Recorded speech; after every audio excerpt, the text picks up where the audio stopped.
think I'm gonna do the same with chat. Yeah, just gotta, like, maybe with the TikTok channel that you do, it could help you to also, meet your parents. Who knows, right? I mean, the older generation, they probably not gonna use TikTok, but who knows if the one in the family, the other one in the or family. maybe not. Maybe my mother was super young, so when she had you. Right? Yeah, when she had me, maybe she was super young and she maybe didn't have enough money for raise me up here, and I don't know. That's why. And maybe you're right. Maybe with TikTok, maybe they can. I don't know. Yeah, maybe, a lot of people. Maybe I can make. A lot of people, they find their parents through social media. Yeah. I mean, that's the fastest thing. It's like you get to everyone's right nowadays. Right, social media is like super big. Yeah. Like, in the older time, we were thinking of like newspapers and stuff like that, right? But it's not gonna work. Like, how many people? It's old school, yeah. It's so old school, yeah, people don't use it, so I think social media. I think, to be honest, I think it's my best way to try. Even they don't watch the video, but maybe one person, if they know about my story, maybe they can think, I know someone in my hometown. Maybe had similar situation. Similar situation about me. Maybe it can be a family of me or something like this, and maybe they just need to have a connection with him, and maybe not. Yeah. Who knows? But you gotta give it a shot, right? Yeah, exactly. It's okay. But like you said, it's if you don't do it now, when you get older, you probably regret. Yeah. Right? I don't want to have a regret. So. Yeah. And that's why I'm here. That's the most painful part, I think.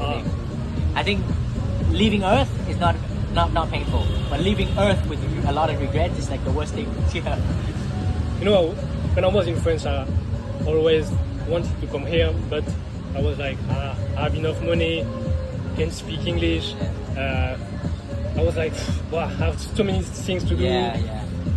And after I was 27, I say, okay, I have to do now, because after that, I'm gonna buy my house in France, I'm gonna have a wife, I'm gonna have the children and all the stuff like this, and I'm gonna be like 40, and I was like, oh. And you might not have the time to do it. Exactly. Because you have the family to take care of. Exactly. So I said, everything, all my life in France. Yeah. I sold everything, all my stuff, all my car, all my stuff, and I said, okay, let's do it. Wow. Go to Vietnam. Did it happen like overnight? Yeah. Like you just thought about it and the next day you do it? You know what? I was like, I received an opportunity with my job. Yeah. And they told me, oh, now you have an opportunity to be a sales director. Sales director? Yeah. Because my company was small and it was just maybe 20. And I was at the beginning of the project. So they told me, bro, you have the opportunity to be very good situation. Yeah. But it's now. And I was like, I have two opportunities.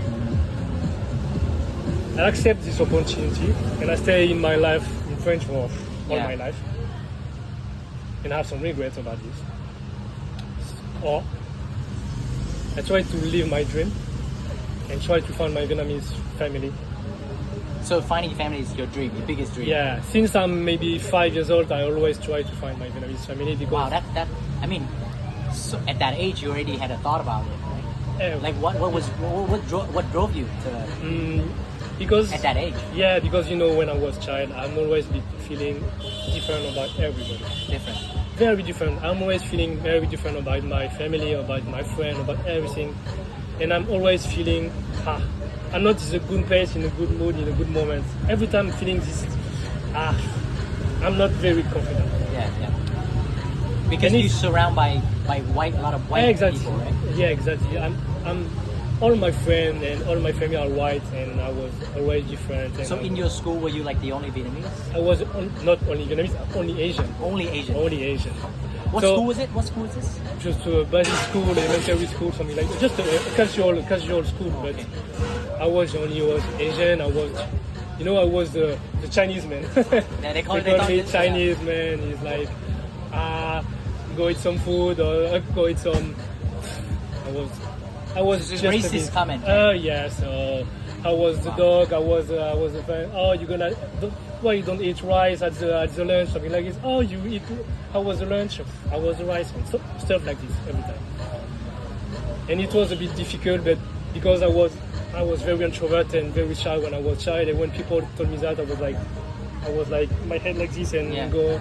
And when I came back to my home, I was just crying a lot because I cannot share with my family about this because they can understand because I'm white, and for them it's normal for them, but they can understand.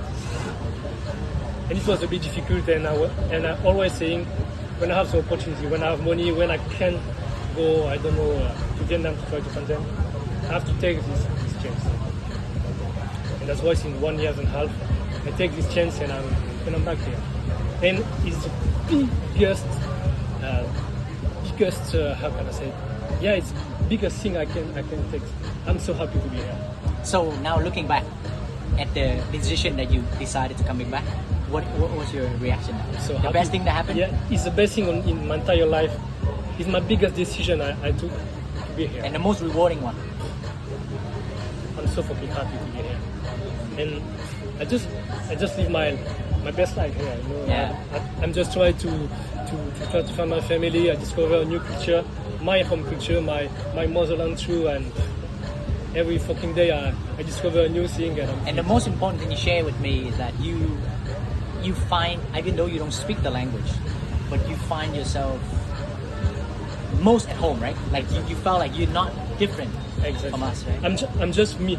Yeah, you know, just me. When I was in France, And you always want to hide the Asian part. Exactly. I was always hide my Asian part. I always say, I never say I'm Vietnamese, and it was always my weakness. To be Asian is always my weakness in France. But since I'm here, to be Vietnamese is my biggest strength.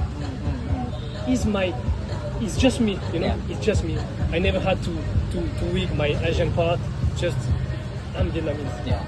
And to be different, to be just adopt, to try to find my family today is my biggest strength, and I'm so happy to say that everybody, I'm here and I want to try to find my family. And before, when I was in France, I never thought about my history about people because it's a bit not weird, but it's a bit difficult to explain this, and people can't understand my feeling. Yeah. So difficult. And it's for someone like you need someone who shares similar journey in order to fully understand what you've gone through. Exactly. Because I mean, like myself, I can totally relate because I said I was born in Vietnam. I went overseas to study Singapore and went to the US to live. So I understand what it feels like to be like considered like an outsider, right? Exactly. To majority. Yeah, it's true. Yeah. So beside that, like the food and stuff, everything, Food is that's the part that surprised me. You say you like the food, right? Of course. Because you never really eat it your whole life. Bro, the first time I ate a pho, it was 1 year and a half. First time I tried it was like, oh. What is your favorite pho place? My favorite dish? Favorite pho place, like where do you go for pho? Everywhere, bro. I think I try food from every part in Vietnam. Have you tried pho pasta, pho hoa? I tried everything. But for the pasta street? I think so. Yeah, I think. Okay. Yeah. I was planning to ask you to go there. Oh yeah. But you can go there. Oh, what do you like? What do you want to eat today? Like what food? As you want. Anything? Anything is okay. Have you tried bún bò Huế also? Oh, it's my favorite dish. Okay. Bún bò is my favorite dish. Because sometimes I feel like pho is a little bit not overrated, but I mean like people know a lot about pho, because but not many people try. Yeah, bún bò because it's the national dish, right? National dish, and just people they just know two different dishes. Yeah. There, you know, it's like this, and you know, for foreigners, it's Vietnamese dishes, Vietnamese food is a lot of different. Yeah. A lot. So, but bún bò Huế is like like a lot of foreigners come to me. They're like, okay, I ask them, what's your favorite dish? Everybody say pho or they want to try pho, but I told them there's so many dishes, like you said, but they should try bún bò Huế. And a lot of my friends, after eating bún bò Huế, they say the number one is now bún bò Huế. Of Pho course, is the second choice. Of course, it's a bit overrated for you have to try first for the first time because it's and banh mi, right? Yeah, banh mi, stuff like this. But when you try one time, you say, okay, but now I want to try different things. And when you, oh my God, there's so many different things. Like, I have to test everything. It's and so I think, so flavorful, right? Like for me, when I eat Western food, I mean, nice to eat to have them one in a while. But for me, it's like a little bit boring because it's so plain, right? Yeah. It's not a lot of flavor. But like Vietnamese and Asian food is just more flavorful. I think the biggest difference with Western food and Vietnamese food, and I think for eating every day, you have so many choices. Yeah. And so many healthy food and so many good things for cheap. Yeah. Very cheap. And it's perfect. And that's the biggest problem with Western food. For every day, it's difficult to find some good food, Yeah. healthy food, and cheap food in the same time. Yeah. That's the biggest problem. Yeah. And it's difficult, yeah. But the variety, very different variety of food, lot of vegetables, lot of food, fish, Yeah. meat. I was so So, surprised. so you come to Thao Dien for sometimes for like Western food sometimes? Here, I have some friends here, so sometimes I came Sometime, here to enjoy to go to drink coffee. Your friend or like beers. you met them here in Vietnam? Yeah, exactly. French also? No, she's Vietnamese. Oh, She's Vietnamese. She oh, live okay. here. She live here, but she really like go there because she's fluent in English, so she really likes speak English. So Okay, okay. when I'm She her, wanna practice yeah, English? she wants practice English. So That's good. sometimes I came here for enjoy beer, Okay. some coffee. So yeah, that's good. But most of the time I'm not here. But that's the nice thing about Saigon. Like you can go to the super local spot Exactly. in like D4, right? But you can also, if you like, sometimes you want to go back to Western food or Western, things, you can go back to Saudi and You stuff can, like that. you can do what These you, are the- you can do what you want. Yeah. If you want some I don't know, some Western dish, or you can go easy to find. Yeah. If you want to go to, I don't know, if you want to practice your English, you can Yeah. go some special there. They are just foreigners. If you want to go with so many things you can do, and it's cheap. Yeah, Yeah. but I think I never cooked since maybe 3 But three to months. be honest, like, so a lot of people they look at Vietnam, they say, oh, it's cheap, but there's also places that are super expensive. So you have a variety of choices. You can, Exactly. if you want to go super luxury, Exactly. like fine dining, they have it here too. It depends what you want to do. Yeah, If you yeah. want to do something very high level or very high expensive, There's a lot of choices. you can find some rooftop, very high quality. Yeah. Some, for example, the swimming pool at the 45 floor, Yeah. fucking beautiful. And at the same time, if you want to be with just local people, Yeah. go to the night market and eat for Yeah. less than one pound Yeah. or 1 Yeah. euro, something like that. You can find. Yeah, that's what I try to tell people. Like, that don't think of Vietnam as like if you want to go to like low budget or like cheap places, but there's also a lot of expensive places. Exactly. So there's a lot of things you can do. Because for foreigners, they have just an image of Vietnam. They are just Poor a bit countryside. poor, countryside, So wrong, just white field, just mountain, and nothing, Nothing to do, yeah. nothing to do, a bit different. And sometimes when I show, because I made some video and I show Vietnam Yeah. to all my friends and family, they were like, "Oh, That's Vietnam? Is it Vietnam, bro? Bro?" I saw some Rolls Royce in the street, some cars, some. Yeah. You go to the place, and it's like you have a life like every.